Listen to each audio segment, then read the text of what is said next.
Good morning students, my name is Harpreet Kaur. Welcome to you all in my SST class. Hope you all are fine at home. First of all, we will take a place together. I Harpreet Kaur commit to be vigilant and bear in mind at all times the risk to myself and my colleagues from COVID-19. I promise to take all necessary precautions that prevent the spread of this deadly virus. I promise to follow and encourage others to follow the key COVID appropriate behaviors, to always wear a mask, face cover especially when in public places, to maintain a minimum distance of 6 feet from others, to wash my hands frequently and thoroughly with soap and water. Together we will win this fight against COVID-19. Now, open your Cambridge Connection Social Studies booklets of 4th standard. Open the chapter number 4, Being Responsible. Today we will learn the rest of lesson, Being a Good Neighbor. As members of a society, we should know our neighbors and other people with whom we interact. We should be caring and helpful towards them. We should also be kind and compassionate. Society के member होने के नाम से हमें हमारे neighbours को और other लोग हैं जिनसे हम डेली मिलते हैं उनको अच्छे से जानना चाहिए और हमें क्या करना चाहिए, उनकी हेल्प करनी चाहिए और केयरिंग भी होना चाहिए. We should also be kind and compassionative. हमें क्या होना चाहिए, उनके प्रति हेल्पिंग और काइंड होना चाहिए. We should be good to our neighbours. हमें अपने नेबर्स के साथ गुड बन के रहना चाहिए. We should be polite to them and offer help when they need it. हमें हमेशा उनके साथ पोलाइट रहना चाहिए और जब भी उनको लोड हो, हमारी हेल्प की ज़रूरत हो तो उनकी हेल्प करनी चाहिए. We as good neighbors we should not do anything that would upset or cause harm to other people. एक अच्छे नेबर होने के नाम से हमें कभी भी ऐसी चीज़ें नहीं करनी चाहिए जो दूसरे लोगों को हार्म करे और अपसेट करे. It is also our duty to think about the well-being of everyone around us. और ये हमारी ड्यूटी भी है कि हमें ये सोचना चाहिए एक अच्छा हमारे आसपास रहने वाले लोगों का. Being a good citizen. The things at home like books, clothes, television, refrigerator, etc. belong to you and your family. They are your private property. जो चीज़ें हमारे घर में होती है जैसे कि TV, fridge, books, bed, rooms, everything जो हमारे फैमिली से बिलोंग करती है उसे वो क्या है, that is our private property. It is your responsibility to look after your thing. और ये आपकी रिस्पॉन्सिबिलिटी है कि आपने अपनी चीज़ों का कैसे ध्यान रखना है. Things in our surrounding like parks, road, buses, train, schools and hospitals are there to benefit us all. जो चीज़ें हमारे आसपास होती है, पार्क होते हैं, रोड होती हैं, बसें, सब चीज़ें, वो क्या है, वो हमारे सब लोगों के, सारी दुनिया के बेनिफिट्स के लिए, ना कि किसी एक फैमिली के लिए है. They all are public property. और वो सब क्या है, public property. They belong to everyone. वो सब लोगों को बिलोंग करती हैं. Monuments are an evidence of our past. जैसे कि मॉन्यूमेंट्स है, it is our duty to preserve these monuments. We need to ensure that no harm is caused to them. Monuments की केयर करना वो हमारी रिस्पॉन्सिबिलिटी है, हम सब लोगों की रिस्पॉन्सिबिलिटी है और ध्यान रखना है कि उनको कोई प्रॉब्लम ना आओ. We should maintain them to not destroy them. और हमें उनको इस तरीके से मेंटेन करना चाहिए कि कोई उसको डिस्ट्रॉय ना करे.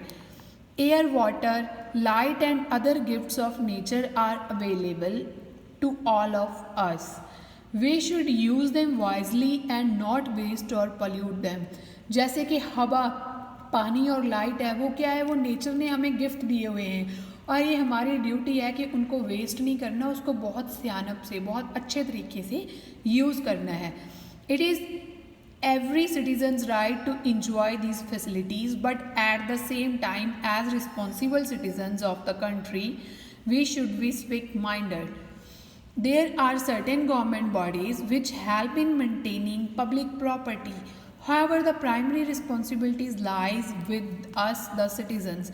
ये हमें सब सिटीज़न्स को, हम लोगों को जो गवर्नमेंट ने जो राइट्स दिए हैं वो हमारी रिस्पॉन्सिबिलिटी है कि हमने उन राइट्स को अच्छे से मेंटेन करके रखना है। Elections. India is the world's largest democracy. In our democracy, the citizens choose their leaders who form the government and run the country. The process of electing the leaders is called election. हमारे यहाँ क्या है, हमारे India में एक बहुत बड़ा संविधान है और उस संविधान को चलाने के लिए हमें किसी गवर्नमेंट की ज़रूरत होती है, किसी लीडर की ज़रूरत होती है और वो लीडर को चूज़ करने के लिए हमें क्या करना पड़ता है, इलेक्शंस करनी पड़ती है। In India elections take place for the entire country as well as for every state. India में क्या होता है, इंडिया में जो इलेक्शन होती है वो पूरी कंट्री के लिए भी होती है और स्टेट टू स्टेट भी होती है। All Indian citizens who are 18 years old or above cast their vote to choose their leaders. This process is known as voting. People who cast their vote are called voters. India में क्या है, सारे के सारे citizens जो 18 साल से ऊपर है उनका राइट बनता है अपनी वोट देने का और अपनी पसंद का लीडर, अपनी चॉइस का लीडर चूज़ करने का। जो वोटिंग करने के प्रोसेस को क्या बोलते हैं, इस प्रोसेस को हम बोलते हैं वोटिंग। और जो वोट करते हैं लोग उनको क्या बोलते हैं हम, voters. Next is in India elections take place for the entire country as well as for every state. All Indian citizens who are 18 years old, as I told you कि जो 18 ईयर से ओल्ड होते हैं वो क्या करते हैं, वो अपनी पसंद के लीडर को चूज़ करते हैं, क्या करके, अपनी वोटिंग करके। Elections need to be planned and organised properly. Elections को क्या है, इलेक्शन होने के लिए उनको बहुत अच्छे तरीके से प्लान करना होता है एंड प्रॉपरली ऑर्गेनाइज करना होता है। The election commission is an organisation that plans and conducts elections in India। जो इलेक्शन कमीशन होता है वो क्या करता है, वो ऑर्गेनाइज़र होता है जो क्या करता है, कैसे प्लान बनाता है कि कैसे इंडिया में इलेक्शंस को कंडक्ट करना है। It decide the dates and venue, holds the election, calculate the results and announces them. तो वो क्या करते हैं, वो डेट डिसाइड करते हैं कि कौन सी डेट को वोटिंग करनी है, कौन सी जगह पे करनी है, कैसे वोटिंग होनी है, कैसे रिजल्ट कंडक्ट करना है, कैलकुलेट करना है एंड कैसे उनको अनाउंस करना है। The election commission issue every voter an identity card that has details like the name, address, date of birth and photograph of the voter। Election commission क्या करता है, जो इलेक्शन कमिश्नर होता है वो एक वोटर कार्ड, जिसे हम आइडेंटिटी कार्ड भी बोलते हैं, वो हमें प्रोवाइड करते हैं। उसमें क्या होता है, उसमें हर एक डिटेल होती है, पर्सन का नाम, उसका एड्रेस, उसका date of birth, photograph, everything. Each voter carries their identity card to the place allotted to them for casting their vote. और हर एक वोटर अपना वोटर कार्ड अपने साथ लेके जाता है जिस दिन उसकी वोटिंग होती है। This place is called a polling booth. और उस जगह को हम क्या बोलते हैं जहाँ पे हम वोटिंग करते हैं, polling booth. These days voting is done through electronic voting machines. आजकल क्या होता है, जो वोटिंग है वो किस तरीके से की जाती है, इलेक्ट्रॉनिक मशीन से। This is electronic machine, an electronic voting machine, जिसको हम EVM भी बोलते हैं शॉर्ट फॉर्म में। आपने जिसको वोट करनी है उसके सामने वाले बटन को प्रेस करना है और वोटिंग हो जाती है, और ये पोलिंग बूथ होता है।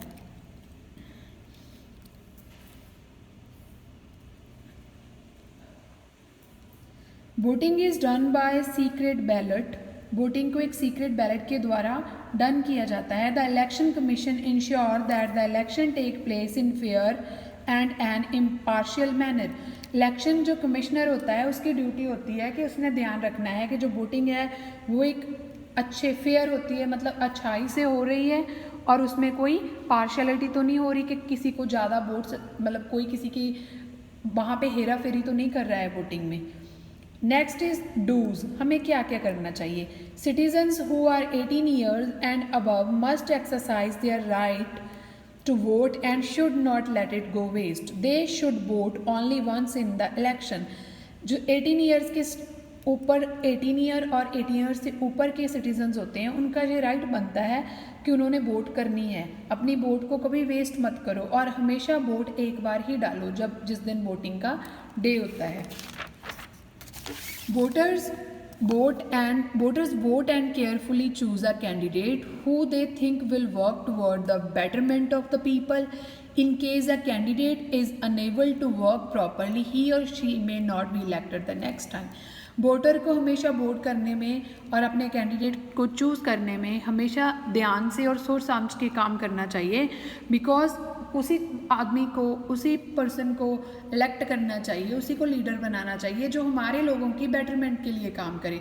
अगर आपको लगता है कि जो कैंडिडेट आपने लास्ट टाइम चूज़ किया था उसने कुछ अच्छा नहीं किया तो आप किसी और को मौका दो आगे बढ़ने का. We should ensure that the elections are fair and impartial. और हमें हमेशा ये श्योर होना चाहिए जो इलेक्शंस हुई है वो बहुत अच्छे तरीके से हुई है, उसमें कोई हेरा फेरी नहीं की गई है. नेक्स्ट इज़ डोंट्स, जो हमें नहीं करना चाहिए. Voters should not get influenced by anyone and cast their vote to that person. Voters को कभी भी किसी दूसरे बंदे की बात सुन के किसी को वोटिंग नहीं करनी चाहिए. उनको हमेशा वोटिंग उस पर्सन को करनी चाहिए जो उसको लगता है कि ये पर्सन बिल्कुल फेयर है. Voters should not share the name of the person they voted for as it is secret ballot. Voter को कभी भी उस पर्सन का नाम रिवील नहीं करना चाहिए, किसी को बताना नहीं चाहिए जिसको उसने वोटिंग की है. हमेशा ये एक सीक्रेट होना चाहिए. This is the